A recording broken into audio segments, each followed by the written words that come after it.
الله نحمده ونستعينه ونستغفره ونؤمن به ونتوكل عليه ونعوذ بالله من شرور أنفسنا ومن سيئات أعمالنا من يهده الله فلا مضل له ومن يضلله فلا هادي له ونشهد أن لا إله إلا الله وحده لا شريك له ونشهد أن سيدنا وحبيبنا ومولانا محمدا عبده ورسوله صلى الله تعالى عليه وعلى آله وأصحابه وبارك وسلم تسليما كثيرا كثيرا.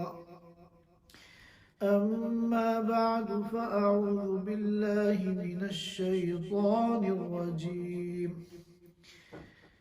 كلا إذا بلغت التراقي وقيل من راق وظن أنه الفراق والتفت الساق بالساق إلى ربك يومئذ المساق فلا صدق ولا صلى ولكن كذب وتولى ثم ذهب إلى أهله يتمطى أولى لك فأولى ثم أولى لك فأولى أيحسب الإنسان أن يترك سدى ألم يك نطفة من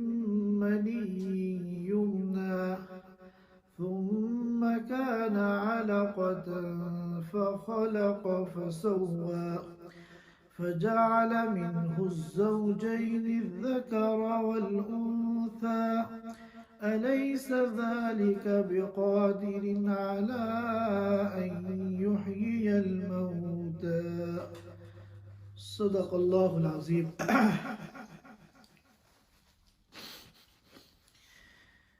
حضرات سامعین کرام، سورۃ القیامہ کی تفسیر چل رہی ہے. تقریباً 2 مجلسوں میں ہم اس سورت پر گفتگو کر چکے ہیں اور اب تک کی گفتگو سے اتنی بات کلیئر ہو چکی ہے کہ اس سورت مبارکہ کا جو عنوان ہے، اس سورت مبارکہ کا جو ٹاپک اور موضوع ہے وہ عقیدہ آخرت ہے. اور اس عقیدہ آخرت کو خاص طور پر مکی صورتوں میں اس وجہ سے بہت اہتمام کے ساتھ جگہ جگہ الگ الگ اسلوب میں بیان کیا گیا ہے، ثابت کیا گیا ہے اور سمجھایا گیا ہے، کیونکہ مشرکین مکہ کو سب سے زیادہ جو تردد تھا وہ اس عقیدے کو ماننے میں تھا. اس وجہ سے مکی صورتوں میں یہ موضوع بہت اہمیت کے ساتھ جگہ جگہ بیان کیا گیا ہے. میں نے آپ حضرات کے سامنے آیت نمبر 26 سے لے کر آخر سورت تک تقریباً یہ 15 آیتیں تلاوت کی ہیں. پہلے ہم ان کا ترجمہ سن لیتے ہیں، بعد میں پھر ہم تفسیر کو سمجھنے کی کوشش کریں گے. اللہ تعالیٰ فرماتے ہیں کلا اذا بلغت التراقی.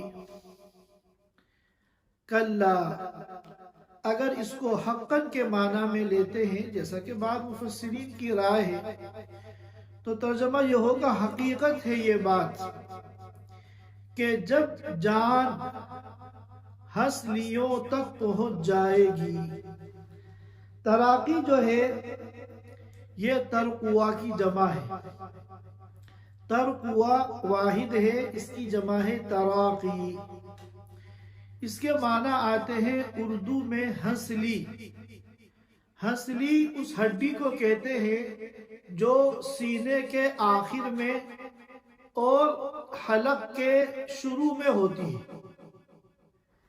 اس ہڈی کو ترقوہ کہتے ہیں عربی زبان میں، اور ہنسلی کہتے ہیں اردو زبان میں۔ جب انسان کے اس دنیا سے جانے کا وقت آتا ہے اور اس کے جسم سے روح نکلتی ہے تو پیر کی طرف سے روح نکل کر یہ آخری مقام ہوتا ہے، جس کے بعد پھر روح انسان کے جسم سے باہر نکل جاتی ہے۔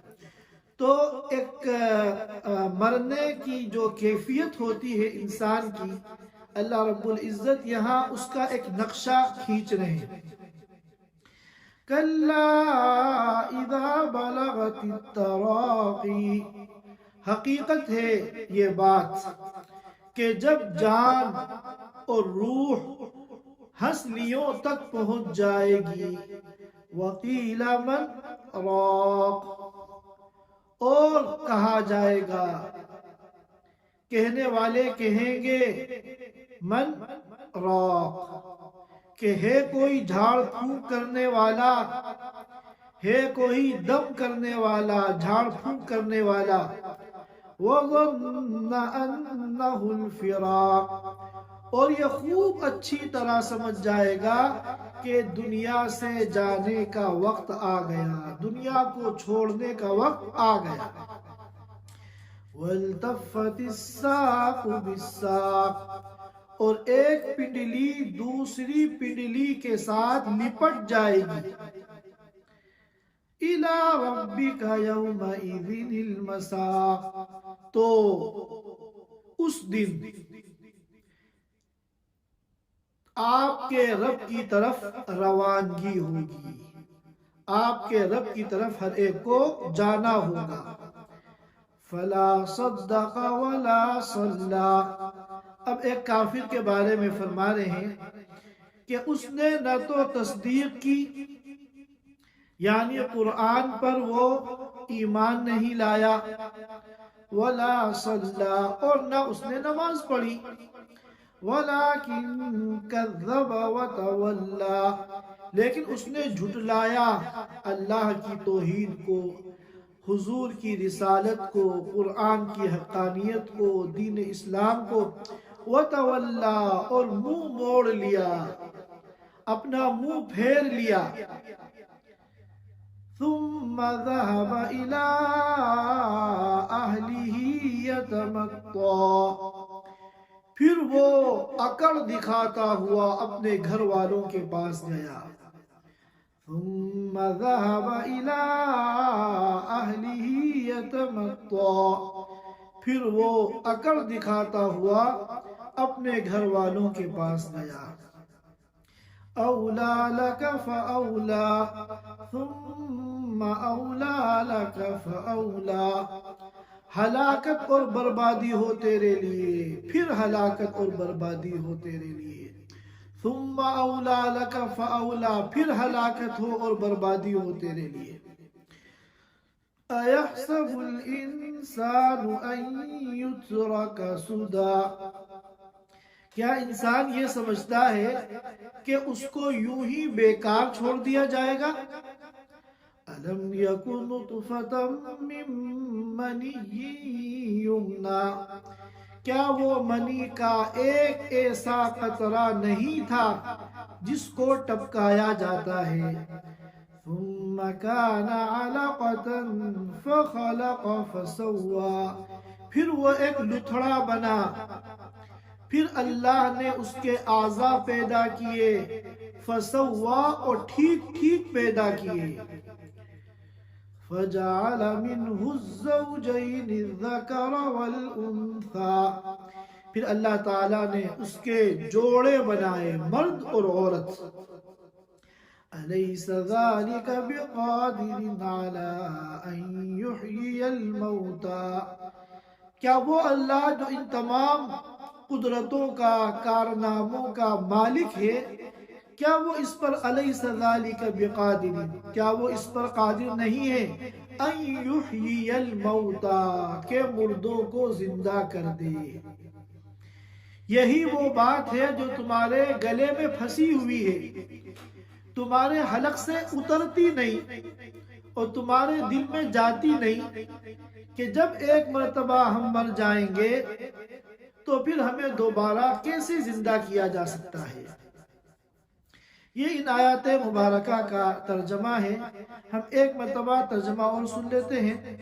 کلا اذا بلغت التراقی، حق ہے یہ بات، حقیقت ہے کہ جب روح ہنسلیوں تک پہنچ جائے گی، وقیلا اور کہا جائے گا من راق کہ کوئی جھاڑ پھونک کرنے والا ہے، وظن اور یہ اچھی طرح سمجھ جائے گا انہ الفراق کہ اب دنیا کو چھوڑنے کا وقت آ گیا، والتفت الساق بالساق اور ایک پنڈلی دوسری پنڈلی کے ساتھ لپٹ جائے گی، الی ربک یومئذ المساق تو اس دن آپ کے رب کی طرف روانگی ہوگی۔ فلا صدق ولا صلی، نہ تو اس نے قرآن کی ایمان کی تصدیق کی اور نہ کوئی نماز پڑھی، ولیکن کذب وتولی لیکن اس نے جھٹلایا، قرآن کو اور ایمان کو جھوٹا قرار دیا، وتولی اور منہ پھیر لیا، منہ موڑ لیا۔ ثم ذهب الى اهله يتمطى پھر وہ اپنے گھر والوں کے پاس گیا، ذهب ثم پھر ذهب الى اهله گیا اپنے گھر والوں کے پاس، يتمطى اکڑ دکھاتا ہوا، اولا لک فاولا اس سے کہا جائے گا ہلاکت ہو، ہلاکت ہے تیرے لیے اور بربادی، ثم اولا لک فاولا پھر ہلاکت ہے اور تیرے لیے اور بربادی ہے۔ ایحسب الانسان ان یترک سدی کیا انسان یہ سمجھتا ہے، ایحسب کیا سمجھتا ہے، الانسان ان یترک سدی کہ اس کو یوں ہی بیکار چھوڑ دیا جائے گا، الم یکن نطفة من منی یمنی کیا وہ ایک ایسا قطرہ منی نہیں تھا جو ٹپکایا جاتا ہے، ثم کان علقة فخلق فسوی پھر وہ ایک لتھڑا بنا، پھر اللہ نے اس کے اعضاء بنائے، فسوی اور ٹھیک ٹھیک اعضاء بنائے، فجعل منه الزوجین الذکر والانثى پھر اللہ نے اس کے جوڑے بنائے، الذکر مرد، والانثى اور عورت، الیس ذلک بقادر علی ان یحیی الموتى جو ایک قطرہ منی سے پورا انسان تخلیق کر سکتا ہے، کیا وہ اس پر قادر نہیں ہے کہ مردوں کو دوبارہ زندہ کر دے۔ یہ ان آیات مبارکہ کا ترجمہ ہے۔ اللہ تعالیٰ نے اس سورت کے شروع میں یہ دعویٰ کیا تھا کہ قیامت برحق ہے، اور پھر اللہ تعالیٰ نے قیامت کو ثابت کرنے کے لیے عقلی دلائل پیش کیے تھے، اور پھر تھوڑا سا جنت کا اور جہنم کا نقشہ کھینچا تھا۔ اس کے بعد اللہ تعالیٰ یہاں ایک کافر کی موت کا نقشہ کھینچ رہے ہیں۔ کلا اذا بلغت التراقی وقیل من راق کہ اپنی موت کا وقت یاد کرو، آج تم اپنی جس عیاشی کو سیو کرنے کے لیے آخرت کا نام سننے کے لیے تیار نہ ہو، یاد رکھو یہ جتنی بھی دنیا کی عیاشیاں ہیں، دنیا کے مزے ہیں، یہ سب ایک نہ ایک دن ختم ہو جائیں گے، لہذا اس موت کو یاد کرو جس کے بارے میں کسی کا کوئی اختلاف نہیں ہے۔ پوری دنیا کے اندر شاید ہی کوئی ایسا مسئلہ ہو جس پہ پوری دنیا متفق ہو، لیکن موت واحد ایسی حقیقت ہے کہ پوری دنیا کی تمام قومیں، تمام طبقے سب موت کی حقیقت کو مانتے ہیں۔ کوئی اگر موت کا انکار کرے گا تو کوئی اس کی رائے سے اتفاق نہیں کرے گا، بلکہ اس کو پاگل خانے میں ایڈمٹ ہونے کا مشورہ دے گا۔ یہ دنیا کی ایسی واحد حقیقت ہے جس میں کوئی اختلاف نہیں۔ موت سے کس کو رستگاری ہے؟ آج میری کل تمہاری باری ہے، کل نفس ذائقۃ الموت، ہر ایک کو موت کا مزہ چکھنا ہے۔ تو قیامت اور آخرت کو ثابت کرنے کے لیے ہم نے اتنے دلائل دے دیے کہ اگر انصاف کے ساتھ غور کیا جائے تو کوئی بھی عقیدہ آخرت کا انکار نہ کرے۔ اس کے باوجود آج جو تم آخرت کا انکار کرتے ہو، اس کے اندر جو چور ہے وہ تمہارے دنیا کے مزے ہیں کہ دنیا کے مزے ختم ہو جائیں گے۔ تو یاد رکھو، دنیا کے مزے کب تک ہیں؟ جب تک تم اس دنیا کے اندر ہو۔ لہذا اس وقت کو یاد کرو جب تمہیں اس دنیا سے جانا ہے اور تمہارے سارے مزے اور عیاشیاں سب ختم ہونی ہیں۔ کلا اذا بلغت التراقیہ، یاد کرو اس وقت کو کہ جب روح ہنسلی تک پہنچ جائے گی۔ جب روح نکلتی ہے تو پیروں کی طرف سے نکلنا شروع ہوتی ہے، اور ہنسلی یہ اس کا آخری مقام ہے۔ پھر یہاں سے وہ ایگزٹ ہو جاتی ہے، انسان کے جسم سے باہر نکل جاتی ہے۔ تو جب ہنسلی تک روح پہنچ جاتی ہے، یہ وہ وقت ہوتا ہے کہ جب تمام ڈاکٹر اور تمام حکیم اور تمام معالجین اور تمام ہسپتالوں کی بڑی بڑی مشینیں اور تمام اسپتالوں کے ڈاکٹر جواب دے دیتے ہیں کہ اب ہم کچھ نہیں کر سکتے۔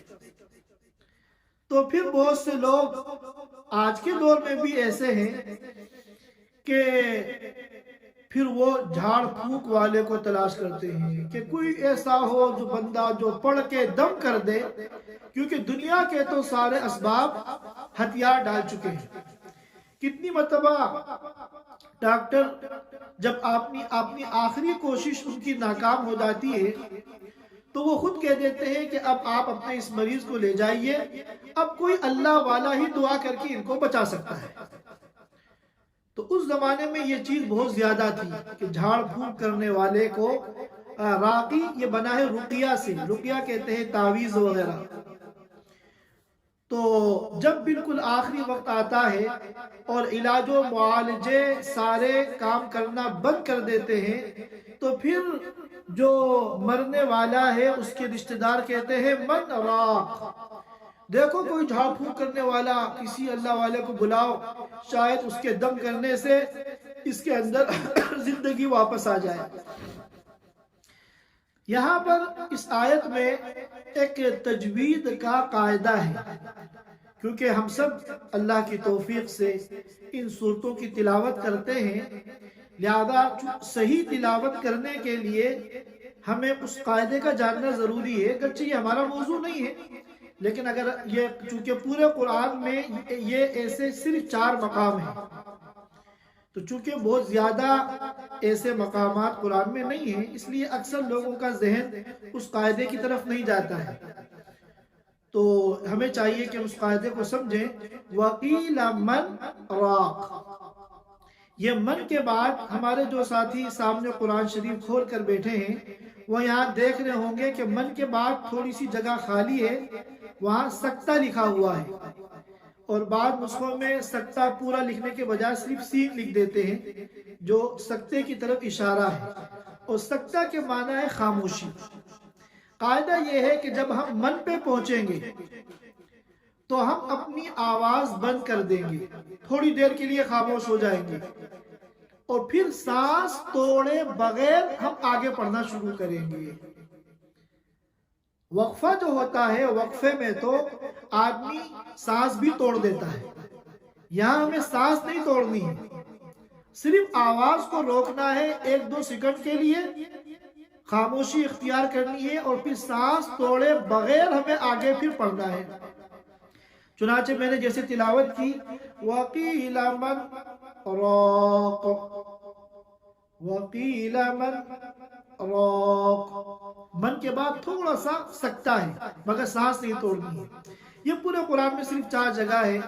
آپ نے سورہ مطففین میں بھی پڑھا ہے کَلَّا بَلْ رَانَ عَلَىٰ قُلُوبِهِمْ مَا كَانُوا يَكْسِبُونَ، کَلَّا بَلْ رَانَ، یہاں رکیں گے، سکتہ کریں گے، خاموشی اختیار کریں گے مگر سانس نہیں توڑیں گے۔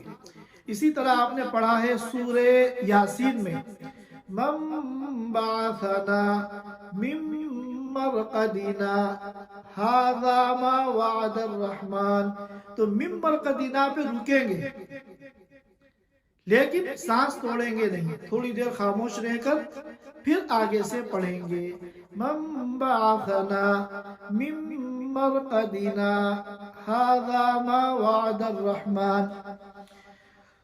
اس کے بعد فرماتے ہیں وَظَنَّ أَنَّهُ الْفِرَاقُ، اب یہ اچھی طرح سمجھ جائے گا کہ اب دنیا سے جانے کا وقت آ گیا۔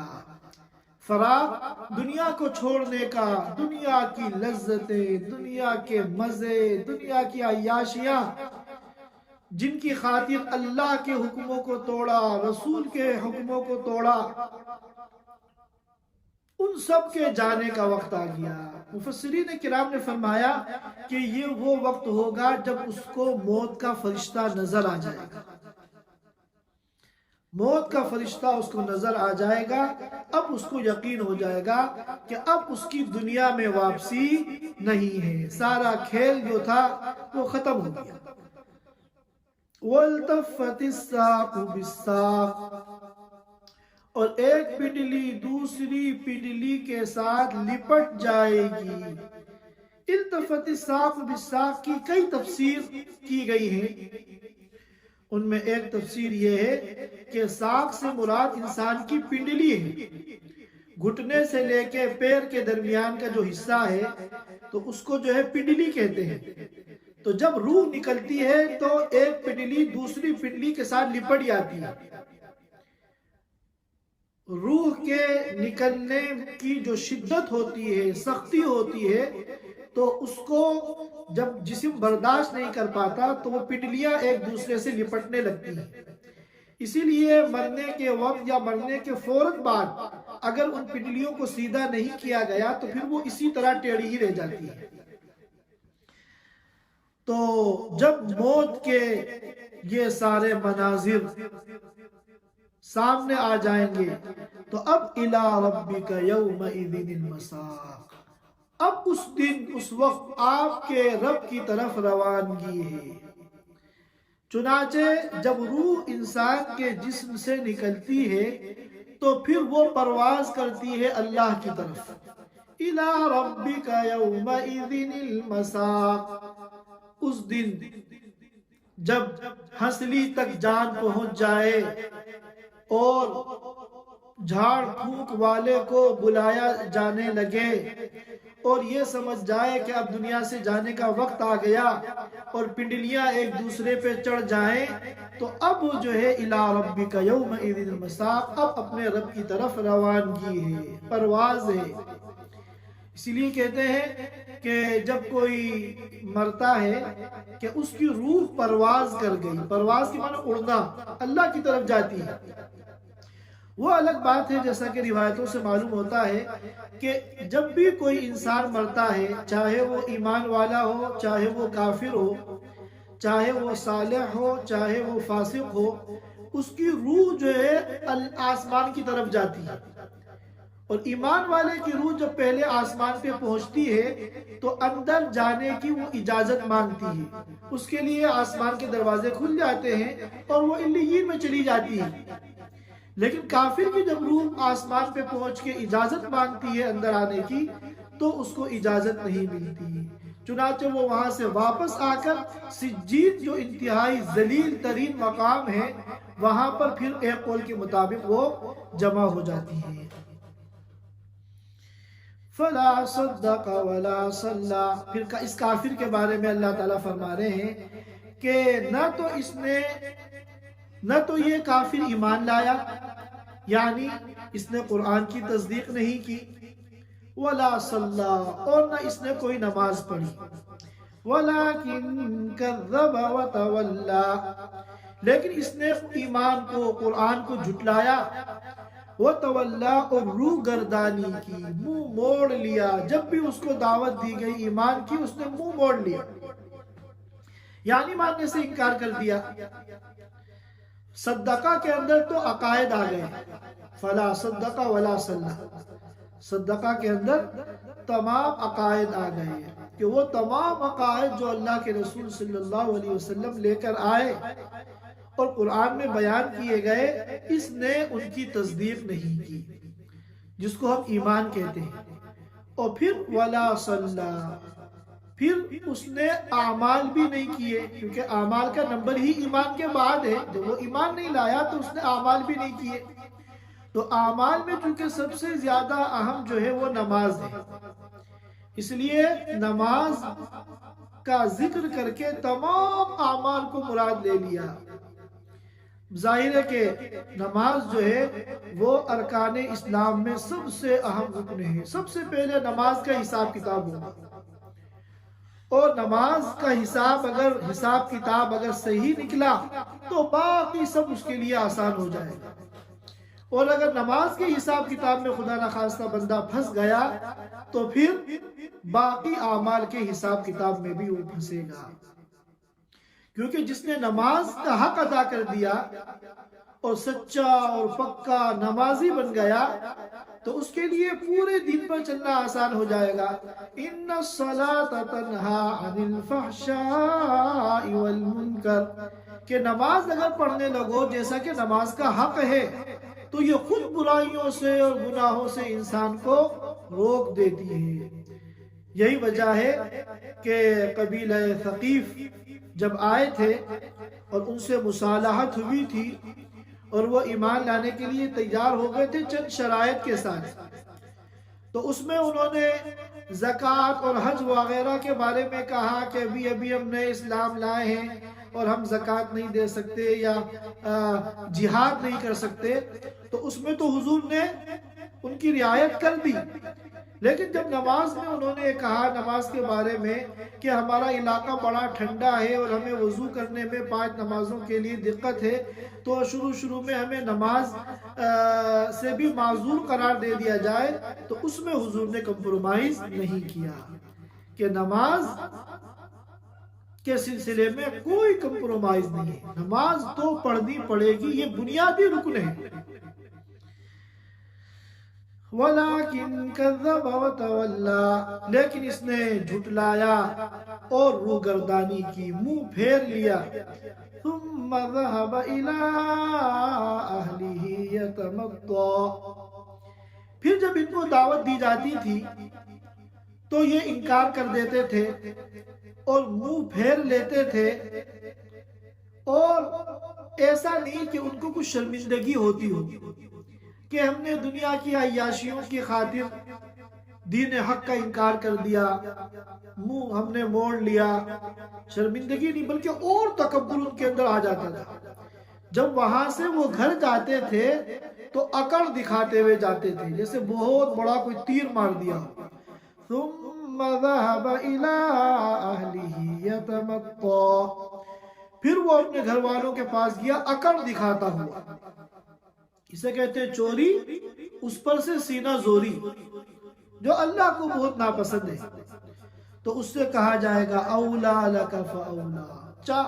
اولا کی تفسیر میں بھی کئی قول ہیں. ایک تفسیر یہ ہے کہ اولا بنا ہے ویلن سے، اور ویلن کے معنی ہلاکت اور بربادی کے ہیں.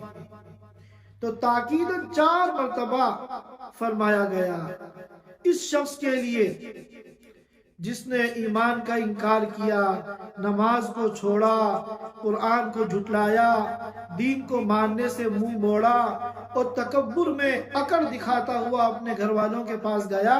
اس کو 4 مرتبہ کہا جا رہا ہے اولا لک فاولا.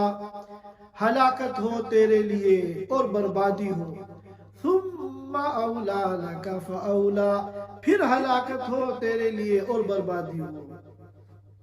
بعض مفسرین کرام نے ایک واقعہ نقل کیا ہے کہ جب یہ آیت کریمہ نازل ہوئی تو اللہ کے رسول صلی اللہ علیہ وسلم نے مقام بطحا میں ابو جہل کے دامن کو پکڑ کر 2 مرتبہ جھٹکے دیے اور فرمایا اولا لک فاولا ثم اولا لک فاولا، اے ابو جہل ابھی بھی وقت ہے، اسلام میں داخل ہو جا ورنہ تیرا مقدر ہلاکت اور بربادی ہے۔ یہی دونوں آیتیں آپ نے ابو جہل کو پڑھ کے سنائی، اولا لک فاولا ثم اولا لک فاولا۔ تو ابو جہل نے کہا کہ کیا تم مجھے دھمکی دے رہے ہو؟ اور پھر اس نے کہا کہ ان 2 پہاڑوں کے درمیان جو پورا علاقہ ہے، پوری بستی ہے، یعنی پورے مکہ مکرمہ میں مجھ سے زیادہ عزت والا کوئی نہیں ہے، مجھ سے زیادہ شہرت اور شرافت والا کوئی نہیں ہے، تم اور تمہارا رب نعوذ باللہ میرا کچھ نہیں بگاڑ سکتے۔ تو اس پر آپ صلی اللہ علیہ وسلم نے فرمایا لِكُلِّ أُمَّةٍ فِرْعَوْنَ إِنَّ لِكُلِّ أُمَّةٍ فِرْعَوْنَ وَإِنَّ فِرْعَوْنَ هَذِهِ الْأُمَّةِ أَبُو جَہل، کہ ہر قوم میں، ہر امت میں ایک فرعون ہوتا ہے اور اس امت کا فرعون جو ہے وہ ابو جہل ہے۔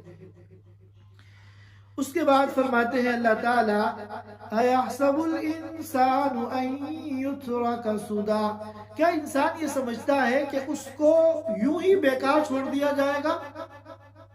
جیسا کہ ایک دوسرے موقع میں فرمایا أَفَحَسِبْتُمْ أَنَّمَا خَلَقْنَاكُمْ عَبَثًا وَأَنَّكُمْ إِلَيْنَا لَا تُرْجَعُونَ، کیا تم یہ سمجھتے ہو کہ اللہ نے تمہیں بیکار پیدا کیا ہے اور تمہیں اللہ کے پاس واپس نہیں جانا ہے؟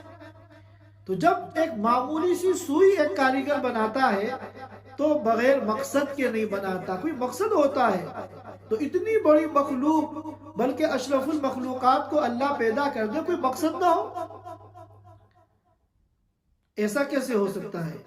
پھر اللہ تعالیٰ نے انسان کو اس کی حقیقت یاد دلائی کہ کیا یہ انسان ایک ایسا قطرہ منی نہیں تھا جو رحم مادر میں ٹپکایا جاتا ہے، پھر اس کے بعد وہ قطرہ لتھڑا بنا، پھر مختلف مراحل سے گزرا، اللہ نے اس کے خالق کا اعضاء پیدا کیے، فسوا، اور ہر عضو کو بالکل مناسب اور ٹھیک ٹھیک پیدا کیا۔ سر جتنا بڑا مناسب تھا اتنا بڑا بنایا، ہاتھ جتنے بڑے مناسب تھے اتنے بڑے بنائے، کان جتنے بڑے مناسب تھے اسی سائز کے بنائے، پھر ان کی فٹنگ بھی بالکل مناسب ترین کی۔ سر اگر نیچے ہوتا، پیر اوپر ہوتا تو ہم کیا کر لیتے؟ لیکن اللہ نے فسوا، اعضاء کا سائز، اعضاء کی سیٹنگ انتہائی مناسب فرمائی۔ فَجَعَلَ مِنْهُ الزَّوْجَيْنِ الذَّكَرَ وَالْأُنثَى، پھر اللہ نے انسانوں میں جوڑے پیدا کیے، مرد اور عورت، اور ایسا اللہ نے نظام بنایا روز اول سے کہ جب بھی کوئی مرد شادی کرنا چاہتا ہے تو اسے عورت مل جاتی ہے۔ ایسا نہیں ہوتا کہ کسی ملک میں مرد ہی مرد پیدا ہو گیا، عورت ہی پیدا نہیں ہوئی، یا کہیں عورتیں ہی عورتیں پیدا ہو گئی، مرد پیدا نہیں ہوئے۔ اللہ نے ان دونوں جنسوں میں ایسا تناسب رکھا ہے کہ ہر جگہ مرد بھی ہوتے ہیں شادی کے قابل، عورتیں بھی ہوتی ہیں شادی کے قابل۔ ہاں اگر کسی کو انتخاب کرنے میں کوئی کنفیوز ہو رہا ہے زندگی بھر، وہ شادی نہیں کر پا رہا ہے، اس کا اپنا میٹر ہے، لیکن مردوں کے لیے عورتیں موجود ہیں، عورتوں کے لیے مرد موجود ہیں، اور آسانی کے ساتھ یہ جوڑے بن سکتے ہیں۔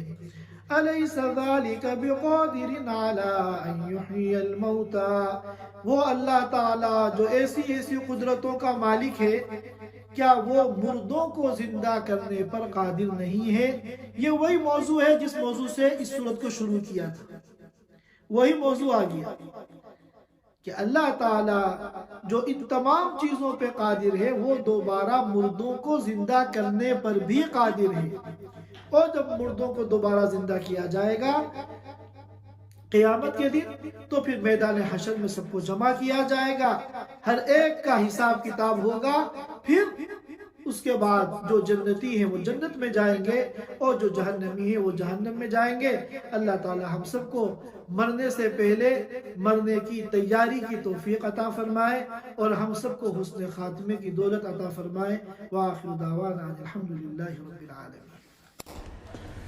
Thanks for watching. Don't forget to like, comment, share and subscribe to Al Wahid channel.